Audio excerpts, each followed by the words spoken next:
A Roadside Stand by Robert Frost. This poem is about the plight of poor people living in the villages. In the modern world, development is urban-centric. The poem consists of 51 lines. The poem focuses on Number 1. Lack of development. Number 2. Division between rich and poor. Number 3. Neglect of the rural flock. Number 4. Apathy of the city dweller. Insensitivity of the city dwellers.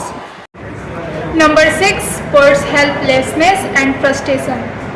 Number 7. Failure of administration. Number 8. Equitable and uniform distribution of resources. Urgent need to make development more inclusive and all-encompassing. Need for more effective economic planning, keeping in the mind the welfare of the citizens.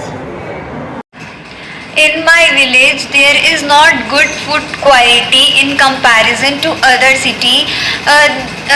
There is not good brands. Unknown brands are available on there, and roads is also not good in comparison to other city. There is not more career choice, so that the people of village is not get more opportunities in comparison to other city. Electricity? In morning there is electricity, in night there is not electricity. In our village, there is due to the lack of electricity, we don't get cold water from fridge. In my village, no electricity, only 6 to 12 electricity. In my village, the quality of road is not good enough. If there is rain, after some time the road disappears. And the electricity comes in the night, and in the morning there is no electricity. The first part, consisting of 22 lines, introduces us to the location of the shop, the condition of the shop, and the things sold in the shop. The shop is located beside the busy highway. Unlike the big and beautiful cars speeding on the highway, the shop is small and unattractive. A small shop by the highway is not like that. The villager doesn't have resources to beautify his shop. It's just like a rickety structure without any glamour. Have you ever visited a mall in a big city? Malls are decorated so nicely. There are sparkling lights and dazzling glamour. There is free flow of money. The second part, consisting of 9 lines, introduces the idea of city dwellers, land developers and the rich taking the advantage of these poor villagers. The villagers are honest and hardworking, but they still don't earn enough to live a life of luxury, as shown in the movies. The opposition party blames the party in the power for their problems. False promises are made. People pretend to be kind-hearted, but in reality they are like parasites. They cheat the villagers, they exploit the villagers. While doing so, they talk about doing good for the villagers. The third part, consisting of the next 12 lines, brings out the poet's frustration on seeing their helpless condition. He points out that the villager waits for a customer, but none of the city dwellers using the highway stop to buy things from the shop. Cars do stop, but for different reasons. Namely, first, to ask for the price of the things. Second, to use the yard in front of the shop to turn the car. Third, to ask for directions. Fourth, to ask for petrol or diesel. In the last 8 lines, poet, out of utter frustration, suggested a drastic measure. He suggested the killing of all poor villagers instead of making them suffer so much misery, dashed hope and vain expectations.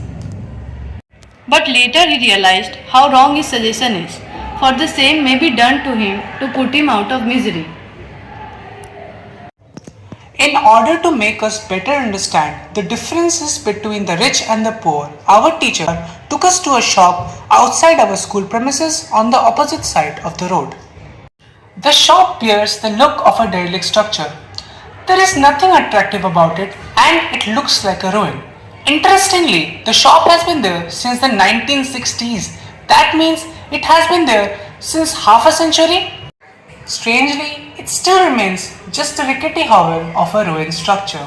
It is in dire need of improvement and upkeep. Neglect and lack of maintenance is clearly visible. What could be the possible reason for that? Lack of the necessary resources seems to be the only reason. The shop has deteriorated with the passage of time. Many new swanky malls in the vicinity have come up to vie for business. The entrance to the shop is mostly muddy during the rainy season. The area is susceptible to frequent flooding and waterlogging. During the rains, the pathway leading to the shop is submerged in knee-deep water. The conversation that we had with the brothers was in Bengali. Now let's listen to that. এই দোকানটা কত বছর ধরে চলছে? এটা আমার actually এই দোকানটা অনেক বেশি দিন নয়, আমি আগে গুমটিতে করতাম, সেটা হচ্ছে 68 থেকে 68 এই থেকে স্টার্ট করি চা এই বুঝি। হ্যাঁ এই এখানটা ছিল সমুদ্র স্কুল হয়নি, এখানে ছিল। সকালে কটার সময় খোলে? সকালে বলতে গেলে 6টা 7 থেকে 6:30। আচ্ছা, বন্ধ? বন্ধ এইটা বন্ধ হয়ে যায় দুপুর ছুটি হয়, তার বন্ধ হয়ে যায়। ওইটা আমার রাত্রি 9টা পর্যন্ত। বিক্রি কি হয়? বিক্রি হয় চা হয় ও এখানে দু জায়গাতে। এখানে এখন আগে ছিল মুদিখানা টাইম, এখন কটা ভেঙেছে, মুদিখানা আর হচ্ছে না। এখন স্কুলে খাতা বই পেন, বই নয় খাতা পেন, তারপরে আর্ট পেপার এসব চলছে। আচ্ছা, আর একদিনে মোটামুটি কত কামায়? তো ঠিক নেই। হ্যাঁ, কোনোদিন 100 টাকা হতে পারে, কোনোদিন 200 টাকা হতে পারে, তখন খাতা আমার এখন একটা 1-200 টাকা দিনে হচ্ছে এরকম মোটামুটি, নাও হতে পারে। হ্যাঁ, তখন বেশি হতো, এখন কম হচ্ছে। খুশি এটা থেকে? আমার বয়স হয়ে গেল, 75 বছর বয়স হয়ে গেল। আপনার 75 বছর বয়স হয়ে গেল? 75। আচ্ছা, 75 হয়ে গেল। এখানে অনেকজন মোটামুটি আসে নিশ্চয়ই কিনতে। স্কুলের তো স্কুলের গার্জেনরাও আছে, স্কুলের ছাত্ররাও আছে। তো আপনারা চান একটু বড় দোকান খুলতে? আর বড় দোকান এই বয়সে আর একটা ভাই চলে গেছে, একটা ভাই রিসেন্টলি মারা গেছে, সমস্যা হয়ে গেছে। মানে এই জায়গাটাকে একটু নতুন করে আবার করা, ডেভেলপ করা, সেরকম আর পারবো না, ইচ্ছা আছে, ইচ্ছা আছে, ইচ্ছে তো ইচ্ছে থাকবে, উপায় নেই, শক্তিও নেই আর সেও নেই। আর এই আমি যাবতীয় জিনিস কিনি সমস্ত ক্যাশে, কোনো কোম্পানি এতে নেয়, লেস বড় এবার সব নিচে ক্যাশে, এবং খাতাও নিয়ে আসি বাবা এই ক্যান স্ট্রিট থেকে, খাতা পেন পেন্সিল সব ক্যান স্ট্রিট থেকে, যা লাগে। সরকারের তরফ থেকে কিছু চান না? সরকার। আর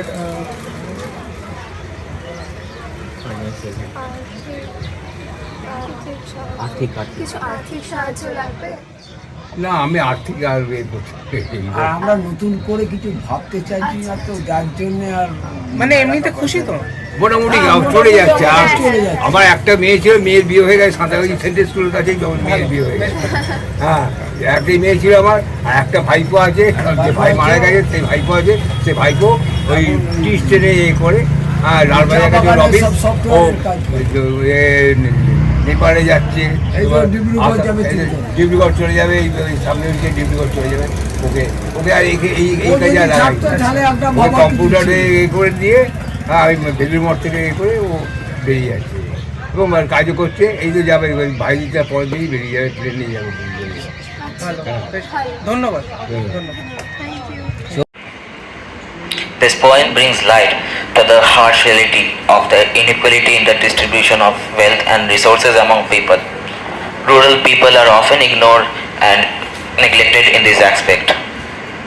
The shine and glitter of the city are at the cost of the dull and poverty-stricken life of the villagers. Villagers also need to be treated equally.